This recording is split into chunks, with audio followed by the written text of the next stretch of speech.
Hello दोस्तों, good morning. आपका हमारे YouTube चैनल ZBR क्लासेस पे बहुत बहुत स्वागत है। और आज हम आपको संस्कृत में गिनतियाँ पढ़ाने वाले हैं। तो होता क्या है कि बहुत से बच्चे संस्कृत में गिनतियाँ पढ़ते हैं, भूल जाते हैं या फिर उनको समझ में नहीं आती हैं।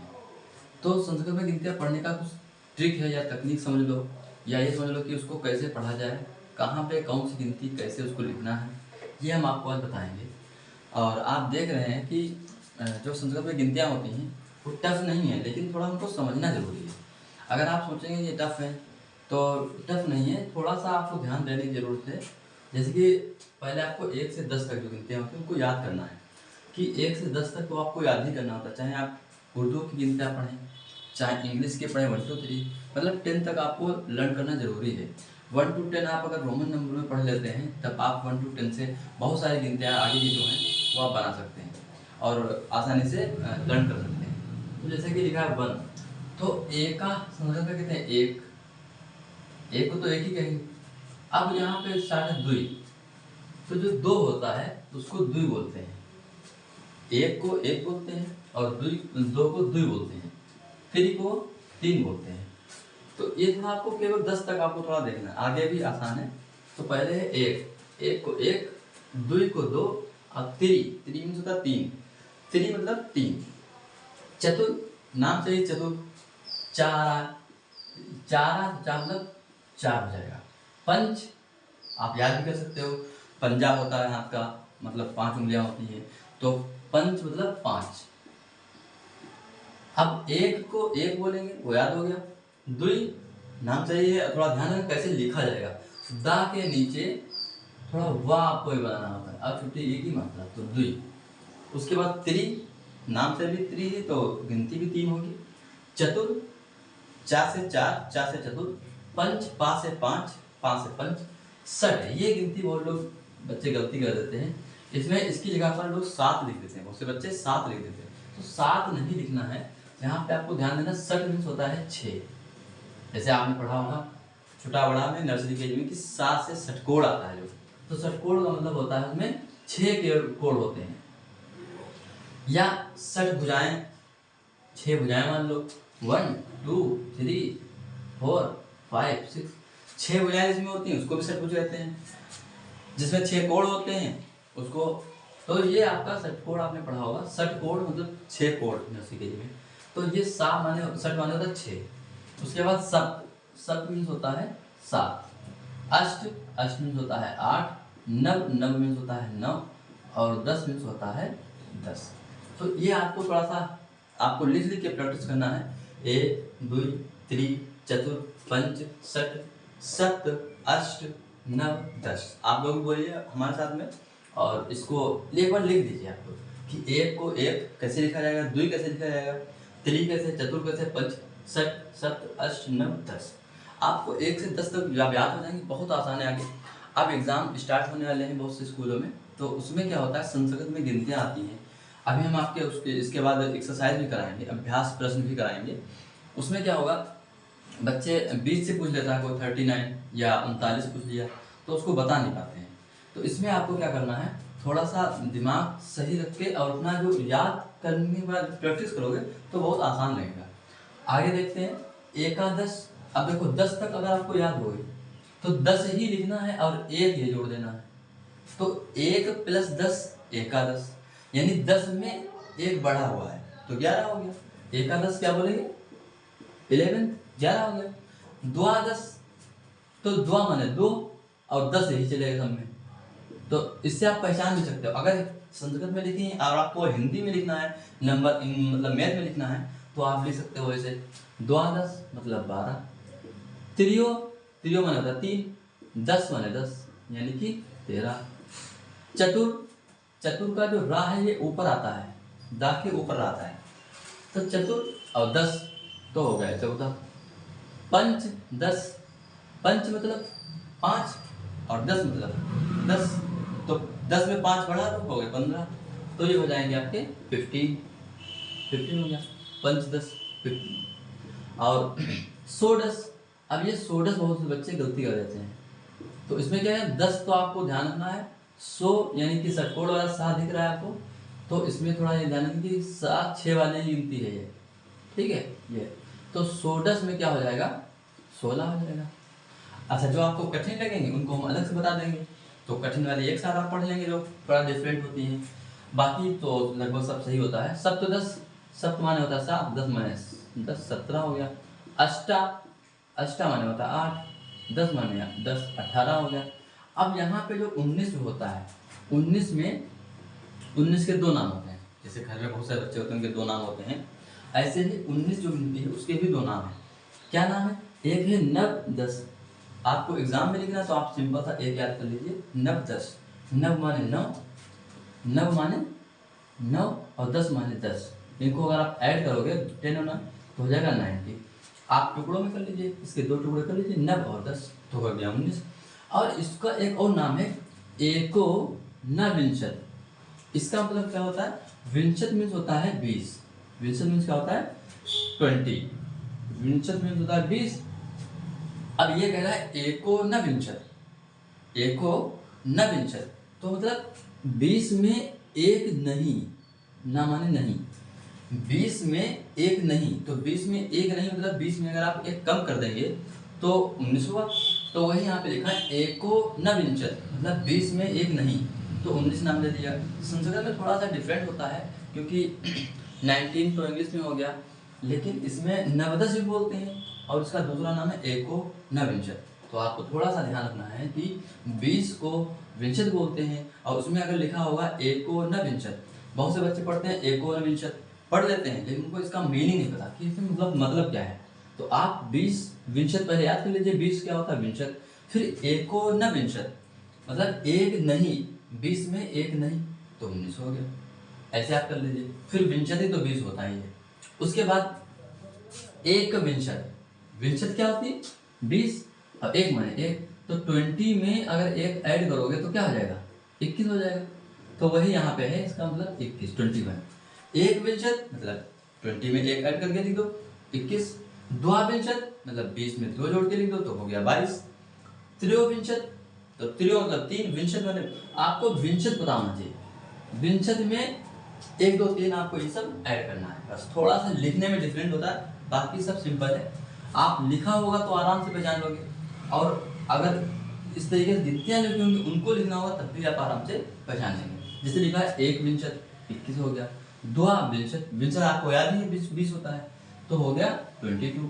त्रियोविंशत यानी कि 23। चतुर्विंशत आगे बताओ क्या होगा, चतुर्विंशत, चतुर माने 4 और विंशत माने 20, यानी 20 में 4 आपको ऐड करके बताना है तो हो गया 24 24। उसके बाद पंचविंशत तो इसको बोलते हैं 25। षड, षड षोडश होता था, ऐसे ही षड है और षड, तो इस षटकोण वाला जो सा है उसको आपको थोड़ा सा ध्यान रखना है माइंड में। सा से षटकोण यानी सा जो आता है ये वाला पेट चिरा वाला, इसके नीचे 6 तो षड विंशत 20, विंशत मतलब 20 अब षड मतलब 6 तो 20 और 6 हो गया 26। सप्त ये आसान है 27 सप्तविंशत। अष्टाविंशत तो अष्टा लगा हुआ है, विंशत लगा हुआ, विंशत मतलब 20, अष्ट मतलब 8 तो 28। अब यहाँ पे देखिए जो आपका 29 है इसके भी दो नाम होते हैं। संस्कृत में गिनतियाँ जो पूछी जाती हैं, जो कंपटीशन होता है उसमें भी ऐसे ही पूछी जाती है, थोड़ा अलग है, डिफरेंट है। जैसे 19 पूछ लिया, 29 पूछ लिया, 9 पूछ लिया, या फिर 49 पूछ लिया, 39 पूछ लिया, और एक और पूछते हैं जो इम्पोर्टेंट को 21 31 41 51 इस तरीके से पूछते हैं, क्योंकि इनके दो नाम हो जाते हैं और यही इम्पोर्टेंट, जो थोड़ा अलग होगा वही एग्जाम के लिए इम्पोर्टेंट हो जाता है। अब आपको क्या देना है, ये तो बहुत आसान है, नव माने 9 और विंशत माने 20, तो 9 और प्लस 20 यानी कि 20 प्लस 9 क्या 29 हो गया। अब यहाँ पे देखो त्रिंशत, अब आपको क्या करना, त्रिंशत याद रखना, त्रिंशत मीन्स होता है 30 तो त्रिंशत 30 हो गया, विंशत 20 था ऐसे ही, या त्रिंशत 30 है। अब एको न त्रिंशत यानी कि 30 में एक नहीं, 30 में एक नहीं, तो 30 में एक जब 1 कम कर दोगे तो होगा 29। तो 30 में यानी त्रिंशत में एक नहीं, एको न त्रिंशत 30 में एक नहीं यानी कि 29 हो गया। अब आपको क्या करना है, इसके आगे आ जाना है, थोड़ा सा यहाँ पे हमने लिखा है 41, तो 41 में क्या है, अब आपको 30 के बाद जो है गिनतियाँ 31 है 32 है, तो उसमें बहुत आता है, एक त्रिशत, द्वा त्रिशत, त्रियो त्रिशत, सब में त्रिशत लगा दो, 1 2 3 याद कर लो इसी में, इसीलिए हमने इसको आगे यहाँ पे मेंशन नहीं किया है, क्योंकि आप थोड़ा अपने आप प्रैक्टिस करेंगे 31 से अब 40 तक अपने आप लिखिए घर पे काफी पर। क्या लिखना है, त्रिशत लिखना है, उससे पहले एक लिखना है, एक त्रिशत यानी 31 31, द्वि त्रिशत यानी कि 32 32, त्रियो त्रिशत यानी कि या त्रिशत, तो आपका हो जाएगा 33। इस तरीके से आपको लिखना है। मैं उसके आगे बता रहा हूँ, इसमें थोड़ा सा डिफरेंट है, ये थोड़ा अलग है, इसलिए आपको बता रहा हूँ कि 41 चत्वारिंशत, तो 40 को क्या बोलते हैं, 40 को बोलते हैं चत्वारिंशत।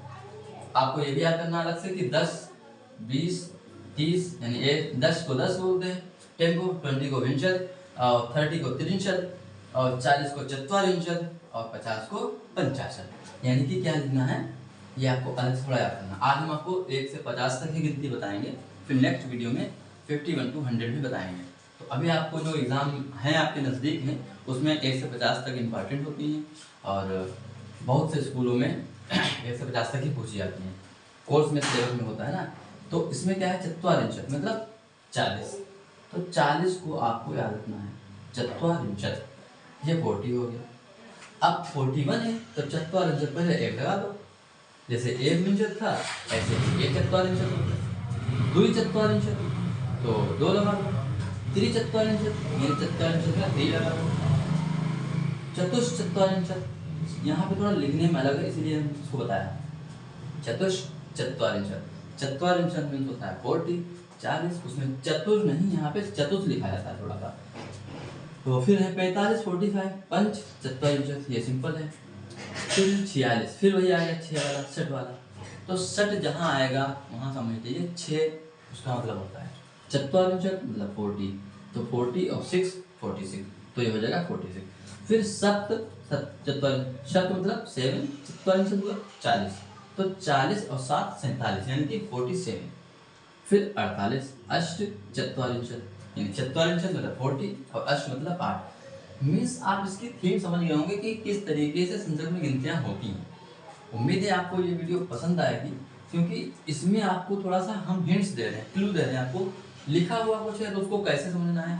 अब लिखा है ये अष्ट चत्वारिंशत, आपको पहले से 10 की 20 की इन सब की संस्कृत याद करना।